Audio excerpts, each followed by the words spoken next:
Get ready, because after many years of waiting, Frontier Developments is gifting us with a new manager game from the fastest racing series in the world, the Formula 1. And the result is an entertaining game that sadly has left a few of my wishes unfulfilled.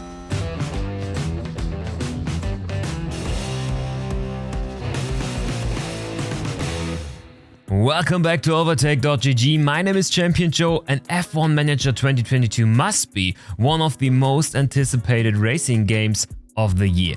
It's been a long time since a fully licensed F1 Manager game came to our home systems, lighting up our screens on PC, PlayStation and on Xbox. And with Frontier, the newly formed franchise, brought in some expertise from guys that know their way around the manager game genre. They did Planet Zoo, Planet Coaster and Jurassic World, all games that found their place in the hearts of building simulation fans and are counted among the cream of the crop in the scene. With F1 Manager though, they're stepping into a little bit of a different direction, as there is no park you have to place your hot dog stands in. I've never grilled a hot dog with the bun on it. No, it's completely different. In F1 Manager 2022, you are managing one of the 10 different Formula 1 teams and run every single aspect of your racing stable. You read through your messages, you manage your cars, drivers and staff, as well as upgrade the facilities, while always having an eye out on budget and the board. In terms of complexity, it is probably best to draw a direct comparison with the football genre. F1 Manager 2022 has not the complexity of Sega's Football Manager series, but it has a bit more going on for it than, for example, the FIFA Career Mode or even the career mode in F1 22. That doesn't look like OverTake at all.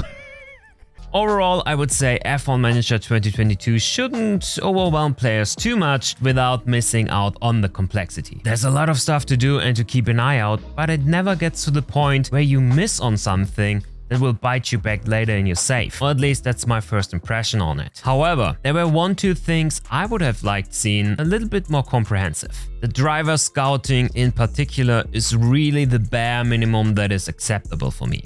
There's a fixed number of drivers available that span all F1, F2, F3 and the reserve drivers. Whenever a driver retires, the list gets filled up with a regen, so with a driver that's auto-generated by the game, which is in theory totally fine, but it lacks the depth for everybody who wanted to build their own youth program. There are no academy drivers that you can hire, there's no scouting for rough talent that isn't included in the fixed list, and there's no way to shape the career of a young prospect without him or her leaving F3 or F2 prematurely, which is a real bummer in my eyes, as even FIFA got that one nailed. And another point I thought was lacking was the other team managers. There are technical chiefs, heads of aerodynamics and race engineers, but the most known faces of the different teams are not in the game. It would have been so much fun in my eyes, and it would have opened up scenarios where you as a team chef also would have tried to swap camps. But overall, the whole managing aspect of the game is really fun and exactly as demanding as it should be. Will you plan ahead and already start working on your car for the next season, or are you going to use your engineering resources to build new parts to further enhance the car's capabilities in this year? Are you trusting in your maybe pricey but renowned veteran drivers, or is it time to develop your upcoming stars? And what's more important, new facilities so you can accelerate development time of new car parts, or build new hospitality areas so you can further please the board and sponsors alike. You see, there are many decisions to be made. For the short time I was already able to play, I enjoyed every single one of them. But what about the actual gameplay? Race week, is it fun? Let's have a look. After preparations are completed, we head into the actual race weekend. FP1 to 3 qualifying and the race are awaiting here. It is possible to simulate all the sessions, but then your team will take over for you, which most of the time ends with them not doing the best it could have been. For example, in the tutorial race at Bahrain, where the game explains every step of the way, my crew managed the training sessions as I had to simulate the practice as demanded.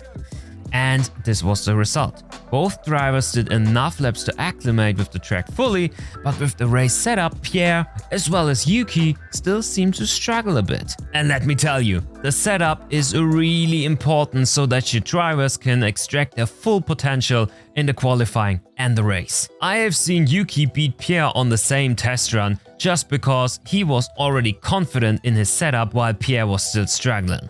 So it makes sense to do the training on your own, or you will need to hire better staff to get that sorted, as AlphaTauri does not have the best technical director by any means.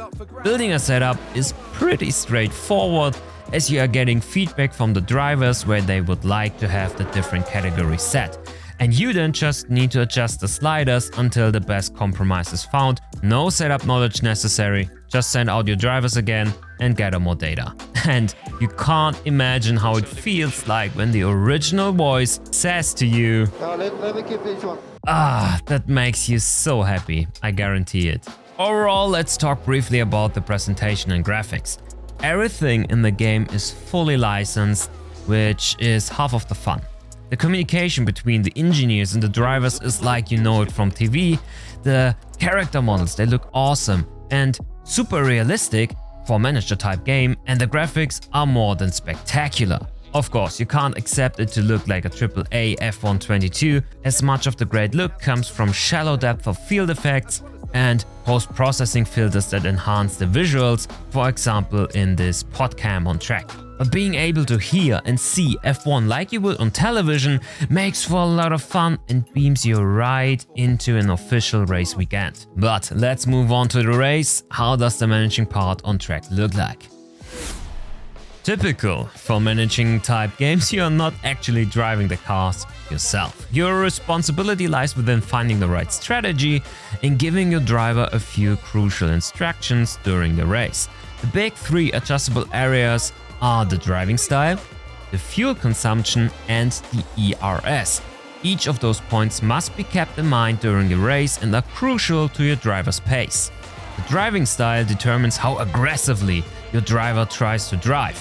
The more aggressive you are, the faster you go. However, this also increases the risk of accidents as well as the tire temperature, which in turn increases wear. Successful management of fuel consumption can mean that you have more fuel than necessary left in a crucial situation and you can now push a little harder. And the ERS is always important when it comes to duels. There are settings for overtaking, for defending and for getting a fast lap out. You can also save energy, but then you lose quite a bit of pace. You see, managing all of those at once can be quite tricky at times. But if you get it right, you get rewarded with battles like this one, Pierre with Russell, final lap of my first ever race, P5 in the end. Awesome result for AlphaTauri. Sadly, there was no way of directly communicating with the driver. You can't praise him for a job well done and you can't tell him to keep it together in a stressful situation. On the other hand, there's already enough to do because in all my Gasly micromanaging, I forgot to handle Yuki's stats in the meanwhile. And then he lost out on 1 point because he came home just short behind Joe.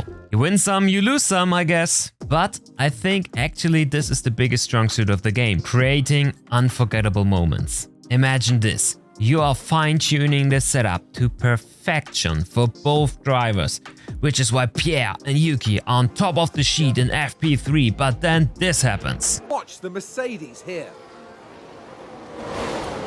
Oh my god. And Pierre got a 5-place grid penalty for that. I was furious, but also happy that it happened because that's the drama you want from F1, right? Alright, time for my conclusion. I, for my part, love F1 Manager 2022. It's exactly the type of managing game that's catered to me. It's not overly confusing, but still needs me to actively do stuff to succeed. It's all officially licensed content with beautiful graphics. The game lets me decide how my playing speed should be. If I want to watch the whole race in 1x speed, I can do that. and if I want to skip the race entirely, I can also then choose to do so. Apart from the lag in the youth and academy department, I'm completely happy with F1 Manager 2022. It's great. For my part, I can't stop playing, but what about you? Will you get it immediately after release, and what team will you choose? Let me know in the comments down below. But that's already it from me today. Thank you so much for tuning in, and see you next time around. Cheers!